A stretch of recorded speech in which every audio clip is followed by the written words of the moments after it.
Eh bien, salut à tous, c'est le Doc. Aujourd'hui, on va parler de Guerre, le roman inédit de Louis-Ferdinand Céline. C'est parti, générique.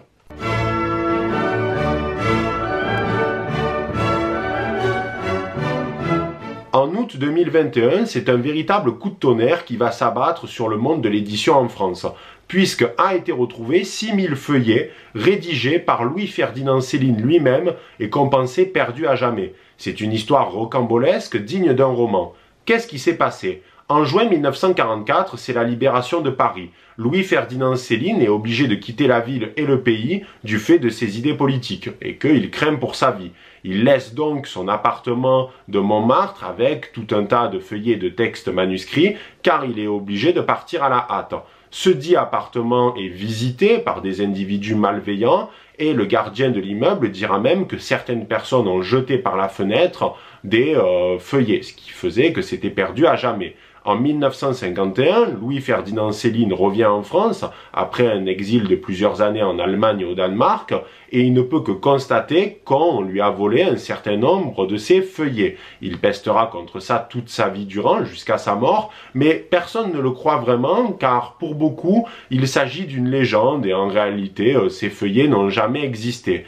Mais ne voilà-t-il pas que quelques décennies plus tard, un individu anonyme va voir un journaliste de Libération qui s'appelle Jean-Pierre Thibaudat, qui est un critique, et ce monsieur lui remet ses 6000 feuillets. Mais il y a deux conditions. La première, c'est qu'il doit rester anonyme. Personne ne doit savoir qui est ce voleur. Et deuxièmement, il souhaite que ces feuillets soient publiés ensuite en roman, mais il faut attendre pour ça la mort de Lucette, la veuve de Louis-Ferdinand Céline, parce que ce même monsieur ne veut pas que cette dernière puisse s'enrichir avec les droits qui lui reviennent pourtant, du fait de l'exploitation des manuscrits. Le marché est conclu, Lucette meurt en 2019 et les manuscrits ressortent en 2021. Il en ressort alors deux ouvrages, Guerre, qui a déjà été publié et que j'ai ici, et sa suite directe qui va s'intituler Londres et qui sortira d'ici un an. Mais qui est ce fameux voleur ? Eh bien, il y a une sorte d'unanimité, un faisceau d'indices qui indique que c'est un certain Oscar Rossambly. Oscar Rossambly, c'était un homme qui habitait pas loin de chez Céline, ils se connaissaient, et Céline l'avait accusé en 1951, à son retour en France, que c'était Oscar qui lui avait volé ces différents feuillets. On n'est pas sûr aujourd'hui que ça soit ce monsieur, mais il y a quasiment une unanimité, et ça semble être un secret de polichinelle dans certains milieux de l'édition à Paris. Ce qui est particulièrement malsain, c'est tout d'abord d'avoir volé ces feuillets, ça c'est minable, mais en plus de ça, c'est le fait qu'il n'a pas voulu que Lucette, la veuve de Céline, puisse bénéficier de l'argent qu'elle allait toucher de l'exploitation de ses manuscrits alors que ça lui revenait de droit. On voit vraiment la lâcheté que c'était un couard et un pleutre, d'autant plus qu'il ne veut pas qu'on sache qui il était. Donc peu importe son identité, ça reste un couard. Guerre, c'est un ouvrage coup de poing, c'est un diamant brut, c'est un véritable chef-d'œuvre, je le trouve parfois même bien supérieur à Voyage au bout de la nuit parce qu'il porte très bien son nom. On est dans la Première Guerre mondiale, il n'y a pas de scène de combat, on est surtout dans les conséquences de cette dernière, et je trouve que c'est un roman qui est particulièrement personnel. On voit que vraiment Louis-Ferdinand Céline a insufflé son propre vécu dans ce petit roman qui fait 150 pages, parce que vous le savez très bien, Céline a participé à la Première Guerre mondiale, il appartenait au 12e régiment des cuirassiers de Rambouillet, il a été promu maréchal des logis, et surtout, il a accepté un jour une mission particulièrement périlleuse, où il devait amener un courrier à un régiment qui se trouvait assez loin. Il devait pour ça passer via les lignes ennemies, et il a été blessé au bras par balle et à coups de sabre. Il a même dit qu'il avait été blessé par la tête, mais par la suite ça a été démenti. Il n'en demeure pas moins qu'il a gardé toute sa vie des séquelles physiques terribles de ses blessures, notamment à son bras, il avait des douleurs chroniques, mais il s'est plaint aussi toute sa vie d'acouphènes et de bruits qui résultent en fait de la violence des combats. Et c'est une idée que l'on retrouve tout le long de Guerre, c'est-à-dire comment la Première Guerre mondiale a eu un impact terrible sur les corps et sur les esprits. Et c'est ce qui est omniprésent tout le long du roman. Et dans cette vidéo, je vais tout d'abord vous résumer brièvement ce qui se passe dans Guerre. Je vais d'ailleurs vous divulgacher, j'en suis désolé. Je ne vais pas tout vous raconter dans les détails non plus pour que vous puissiez avoir quelques surprises intéressantes, mais je vais divulgacher quasiment à 100%, surtout la fin. Et ensuite, on va prendre le temps d'analyser certaines thématiques qui reviennent fréquemment dans Guerre et qui sont des obsessions propres à Louis-Ferdinand Céline. Maintenant que tout ça c'est dit, on peut y aller. L'histoire prend place pendant la Première Guerre mondiale dans les Flandres. On suit les aventures, ou plutôt devrais-je dire les mésaventures de Ferdinand. On ne sait pas si c'est Ferdinand Bardamu comme dans Voyage au bout de la nuit. On part du principe ici que c'est une nouvelle histoire, mais que ça reste bien sûr l'alter ego littéraire de Louis-Ferdinand Céline. Ferdinand, il se réveille, il est blessé, il a le bras en compote, il a un acouphène terrible, il a en fait un charnel dans l'oreille, puisque son convoi a été attaqué par les Allemands à coups d'obus. C'est un véritable spectacle de désolation, tout est détruit autour de lui, il n'y a que des morts, que ce soit ses camarades qui sont complètement déchiquetés, mais aussi les chevaux qui tiraient le convoi. C'est vraiment un spectacle terrible, digne d'une peinture de Otto Dix. Alors Ferdinand, il se lève péniblement, puisqu'il a des douleurs qui sont atroces, et il ne peut que constater ce spectacle d'horreur et de désolation. Il marche dans ce no man's land, il trouve un peu de gnôle qu'il boit parce qu'il a le goût du sang dans la bouche, il vomit, enfin bref, c'est une peinture affreuse qu'il nous dresse de ce conflit. Et alors qu'il erre dans ce no man's land, il rencontre un soldat anglais lui-même blessé. Le soldat anglais lui propose alors d'aller dans une ville qui se trouve non loin afin de retrouver son régiment et de se faire soigner. Les deux hommes sympathisent avec un anglais approximatif. Ferdinand fait l'effort, malgré ses blessures, de lui parler anglais, ce qui fait qu'il y a une scène très drôle puisqu'on est à la fois dans un contexte qui est effroyable, mais il y a aussi une forme de légèreté qui est propre à Céline.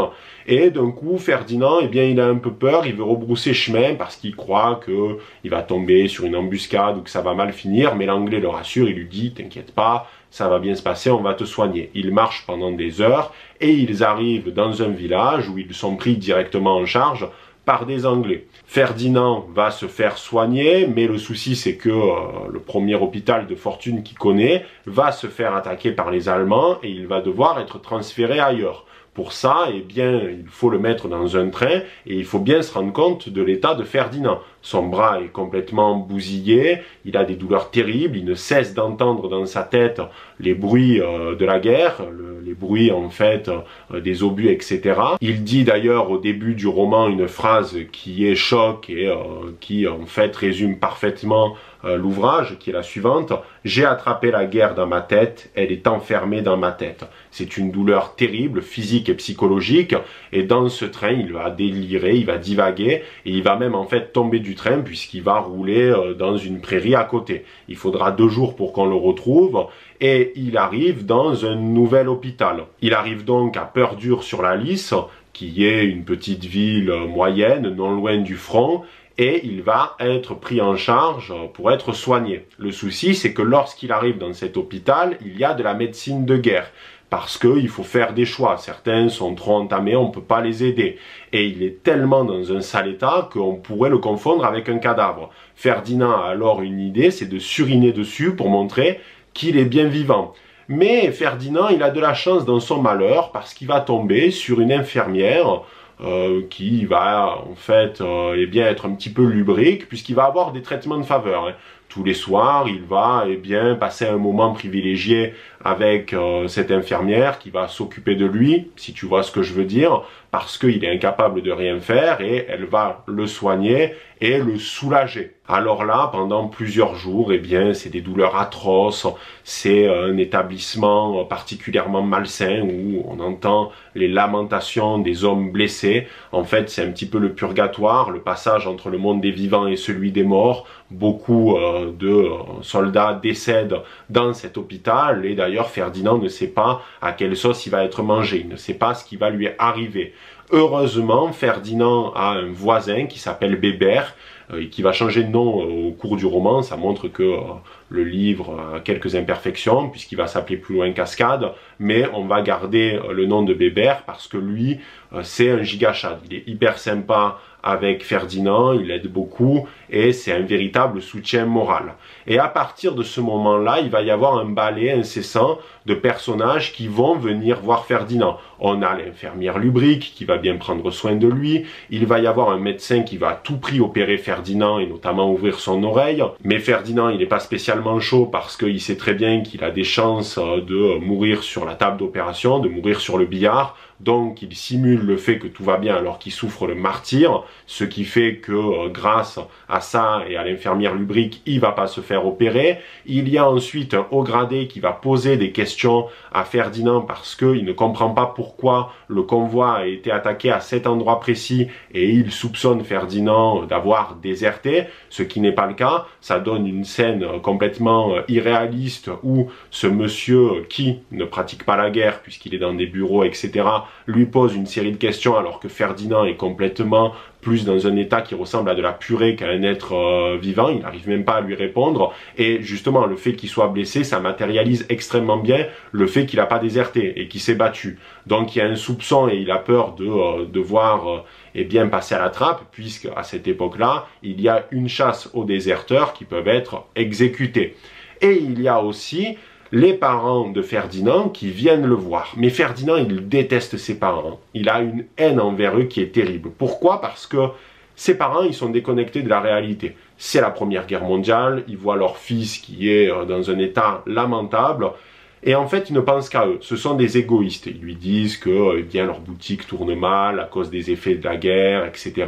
Et surtout, ils en veulent à Ferdinand parce que, eh bien, il a une dette envers une cantinière, il lui doit de l'argent et les parents le prennent hyper mal alors que Ferdinand il est dans un état, t'as pas le temps de parler de ça, il est au plus mal. Donc il a une haine envers eux parce que Ferdinand il part du principe que c'est à cause de gens comme ses parents qu'il est allé faire la guerre. Il a une profonde haine envers la civilisation parce qu'il part du principe que cette civilisation a prouvé qu'elle méritait de mourir car elle a fait la guerre. Il n'y a plus rien qui doit être sauvé. Il a embrassé le nihilisme parce que en fait, plus rien ne compte. Les belles lettres, ça ne compte plus, la politesse des gens non plus, parce que, en fait, l'issue, c'est la Première Guerre mondiale, c'est des catastrophes, c'est des drames humains, c'est de la chair qui est en décomposition, et ça, il ne l'accepte pas. Mais décidément, Ferdinand va avoir de la chance, puisque soudainement, il va être décoré, il va être considéré comme un héros. Il ne sait pas d'ailleurs d'où ça tombe, puisque ça part du principe que quelqu'un a dû témoigner en sa faveur, puisqu'il y avait cette zone d'ombre où il passe de déserteur à quasi-héros, et on lui remet une médaille, ce qui fait qu'il peut jouir de certains droits. Et il va sortir fréquemment avec Bébert, boire des coups au PMU du coin, au café du coin. Et c'est une ville où il y a beaucoup de soldats, que ce soit des Anglais, des Français, parce que c'est une ville qui est à l'arrière du front, qui est pas très loin. Et d'ailleurs, on entend parfois le bruit des combats. Et Ferdinand, ça le stresse, ça l'angoisse, parce qu'il est forcément choqué, il a un syndrome de stress post-traumatique, mais surtout il a des acouphènes terribles tout le temps, ce qui fait que parfois il n'entend pas ce que les gens peuvent lui dire. Et là, il fait la rencontre d'Angèle, qui est une prostituée qui travaille dans la ville, et Angèle, en fait, c'est la copine de Bébert, mais ils ont une relation complètement chaotique, et surtout, en fait, bien Bébert, il a fait un petit peu le con, parce que dans une lettre qu'il a envoyée à Angèle, il a dit qu'il s'était blessé lui-même pour ne pas retourner au front. Et ça, en fait, après une énième dispute dans leur couple, puisque c'est complètement, en fait, la Bérésina, eh bien, Angèle va le balancer aux autorités, ce qui fait que Bébert va être exécuté par, eh bien, l'état-major français. C'est un coup dur pour Ferdinand, qui est de toute façon dégoûté, qui est complètement nihiliste, qui ne croit plus en rien. Et malgré tout, il va se rapprocher d'Angèle. C'est un petit coquin, Ferdinand. Il était pote avec Bébert, mais bon, s'il peut avoir une relation avec Angèle, il crache pas dessus. Angèle sympathise avec Ferdinand, et cette dernière lui parle d'un projet qu'elle avait monté avec Bébert et qui était le suivant. Il s'agit d'une arnaque pour faire payer les officiers anglais. Qu'est-ce qu'elle faisait ? En fait, elle avait des relations sexuelles avec différents soldats anglais. Bébert rentrait dans la chambre et faisait le mari jaloux, tu me trompes, etc. Et l'officier tout penaud donnait de l'argent à Bébert pour s'excuser. C'était en fait une arnaque bien huilée, bien rodée. Et Angèle propose de faire ça avec Ferdinand, puisque bon, Bébert est 6 pieds sous terre et qu'il ne peut plus le faire. Ferdinand, vu que de toute façon il ne va pas retourner à la guerre et qu'il a envie de gagner de l'argent rapidement, il accepte le marché. Alors là, on a des scènes très lubriques, très explicites, et ils font ça plusieurs fois, jusqu'au jour où en fait Angèle trouve un officier anglais qui est plutôt aisé, et en fait ce monsieur a de la peine pour Angèle et pour Ferdinand, qu'ils pensent d'ailleurs qu'ils sont en couple tous les deux, et il décide de leur proposer de s'installer à Londres avec lui, puisque en fait il peut retourner au pays. Il leur propose donc de venir avec lui. Et Ferdinand, puisqu'il n'a pas trop d'autres projets, il décide de partir avec Angèle et cet Anglais vers Londres, et on sera la suite dans le prochain livre, Londres, qui devrait sortir d'ici un an. Maintenant que j'ai résumé Guerre, il convient d'aborder certaines thématiques qu'il y a dans le roman. Tout d'abord, il faut comprendre que Guerre est un récit qui est extrêmement puissant et qui est surtout très organique. Il y a une omniprésence des fluides, le sang, le vomi, l'urine, les excréments, d'autres choses que tu imagines très bien, je pense. Et il y a cette idée que les corps, en fait, ont souffert. Les corps et l'esprit. Il y a vraiment quelque chose de très organique, de très médical aussi, en quelque sorte. Il ne faut pas oublier que Céline était médecin et qu'il connaît parfaitement le vocabulaire, ce qui donne l'impression que Guerre est un ouvrage qui est assez vivant, qui est assez organique, même si la mort est omniprésente tout le long du récit. On voit les corps souffrir, on voit les chairs s'abîmer. C'est le fil rouge en quelque sorte. Il y a quelque chose de très mécanique dans l'approche des corps. Les corps ne sont que des morceaux de viande qu'il faut traiter. On peut essayer de sauver certains soldats, on y arrive avec certains, mais d'autres sont irrécupérables. On fait de la médecine, on bricole, on fait souffrir et on souffre. C'est vraiment cette idée qui est omniprésente. Et même la sexualité, qui est un thème qui revient d'une manière très récurrente tout le long du récit, elle est abordée d'une manière très organique, très sale. Il n'y a pas de plaisir, il n'y a pas de sentiment. C'est juste une sorte de parenthèse pour oublier les horreurs de la guerre. Il y a donc dans Guerre une sorte de mécanique des corps, de mécanique des fluides, qui est eh bien un thème qui est très récurrent, et on voit beaucoup plus les horreurs de la guerre dans ce récit que dans Voyage au bout de la nuit, puisqu'au final, dans Voyage au bout de la nuit, ce sont eh bien les premières pages, les premiers chapitres du roman qui se focalisent sur la guerre, et puis ensuite il y a tout le passage aux États-Unis, tout le passage où il est médecin, etc., etc. Et on voit bien que Louis-Ferdinand Céline, dans Guerre, il nous montre personnellement ce qu'il a vécu. Il le couche sur le papier. Il est très précis dans sa description des douleurs physiques, mais surtout psychologiques. Parce que le personnage de Ferdinand, il souffre surtout d'acouphènes. Il entend un vacarme insupportable constamment. C'est pour ça qu'il dit qu'il a attrapé la guerre et qu'elle est enfermée dans sa tête. Il est plus sur le front, mais en réalité, il est mort lors de l'attaque de ce convoi.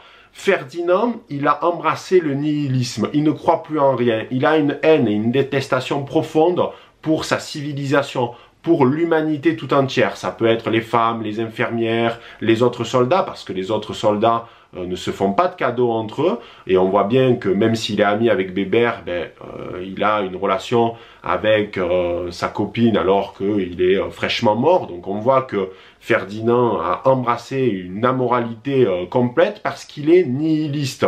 Il estime que cette civilisation est responsable de la Première Guerre mondiale et qu'elle ne mérite plus de considération, elle ne mérite plus de respect. Et ce qui prouve en fait ce manque de respect pour cette civilisation et pour le respect des aînés, c'est sa relation avec ses parents. Il part du principe que ses parents sont des boomers déconnectés des réalités qui sont responsables de la Première Guerre mondiale parce qu'ils ont la tête dans le guidon, occupés à leurs affaires, à l'argent, au fait qu'ils ont perdu tant d'argent alors que leur fils connaît des souffrances qui sont innommables. Et pour Ferdinand, ses parents sont les représentants des responsables de cette boucherie qu'a été la Première Guerre mondiale. Et d'ailleurs, c'est plutôt comique parce que aujourd'hui, on voit que une partie de la jeunesse affirme que c'est à cause des boomers que la France est dans cet état-là et qu'il y a une déconnexion entre les générations. Et là, on retrouve à peu près la même idée dans Guerre, avec bien sûr la Première Guerre mondiale qui reste beaucoup plus grave.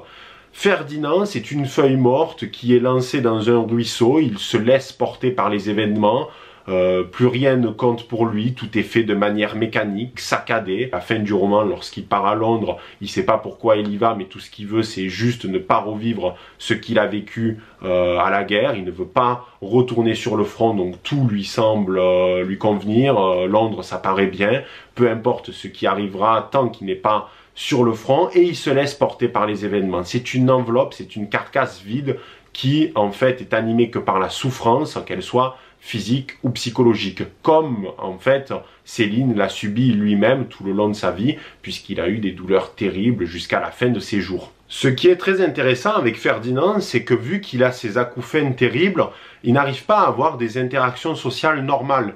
Il n'arrive pas à avoir des discussions où il comprend ce que l'autre dit. Et là, on voit bien en fait qu'au-delà de la question de l'acouphène, c'est qu'il n'arrive pas à comprendre les gens autour de lui. À partir du moment où tu as été soldat, tu as vécu les horreurs qu'il a vécues, tu es déconnecté du reste du monde. Tu ne peux plus en fait être dans cette population, tu ne peux plus en fait être comme les autres. Et cette idée, c'est abordé notamment dans La France contre les robots de Bernanos, où il explique qu'à partir de la Première Guerre mondiale, lorsque les poilus sont revenus dans la société civile, eh bien, ils ont été un petit peu ostracisés, puisqu'il y avait une incompréhension entre ceux qui avaient vécu la guerre et ceux qui ne l'avaient pas vécu. Et ça, Ferdinand, il incarne parfaitement ça, puisqu'il n'arrive pas à comprendre les gens autour de lui à cause eh bien, de ses acouphènes, et il n'arrive pas à discuter normalement avec eux. On peut dire en quelque sorte que c'est une métaphore. Et d'ailleurs, en réalité, le seul avec qui, enfin les deux seuls avec qui il a une relation qui est la plus saine, c'est Bébert dans un premier temps, et c'est aussi eh bien, ce soldat anglais qui croise dans ce no man's land, parce que comme il le dit très bien, il a vu cette forme humaine dans ce no man's land, qui n'était composé que eh bien, de corps, de cadavres et de la mort, et en fait cette forme vivante, c'était ce qui lui ressemblait le plus. Ils connaissaient tous la même galère, ils étaient là complètement blessés, et c'était quasiment comme des frères, il aurait suivi jusqu'au bout du monde.